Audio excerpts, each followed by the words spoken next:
मतदार यादी अधिक अचूक आणि अद्ययावत करण्यासाठी सुरू असलेल्या विशेष सखोल पुनरीक्षण अभियानाला महाराष्ट्रात 8 ऑगस्टपर्यंत मुदतवाढ मिळाली आहे। निवडणूक आयोगाने SIR प्रक्रियेचे वेळापत्रक सुधारित केले असून मतदारांना नोंदणी, दुरुस्ती आणि हरकती नोंदवण्यासाठी जादा वेळ उपलब्ध करून देण्यात आला आहे।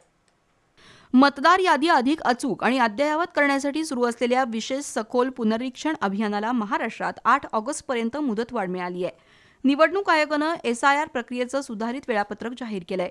या मुदतवाढीमुळे मतदारांना नोंदणी, दुरुस्ती आणि हरकती नोंदवण्यासाठी जादा वेळ मिळणार आहे। या प्रक्रियेद्वारे मतदार यादीतील दुबार नावं, स्थलांतरित मतदार, मृत व्यक्तींची नावं यांची तपासणी करून पात्र मतदारांची नोंद कायम ठेवण्याचा उद्देश आहे। महाराष्ट्रात सुरू असलेल्या या अभियानासाठी मोठ्या प्रमाणावर बूथ लेव्हल ऑफिसर्सची नियुक्ती करण्यात आली आहे। नागरिकांना मतदार यादीतील नाव, पत्ता किंवा इतर तपशिलांमध्ये बदल करायचा असल्यास या कालावधीत अर्ज करता येणार आहे। BLO मार्फत 8 ऑगस्टपर्यंत घराघरात भेटी देऊन फॉर्म भरून घेतले जाणार आहेत।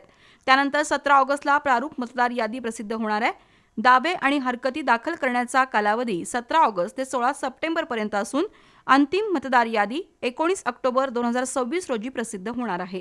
या मुदतवाढीमुळे मतदारांना आवश्यक कागदपत्रांसह आपली माहिती तपासण्याची आणि त्रुटी दुरुस्त करण्याची संधी मिळणार आहे। निवडणूक आयोगाने सर्व संबंधित अधिकारी आणि राजकीय पक्षांना सुधारित वेळापत्रकाची माहिती देण्याचे निर्देश दिले आहेत।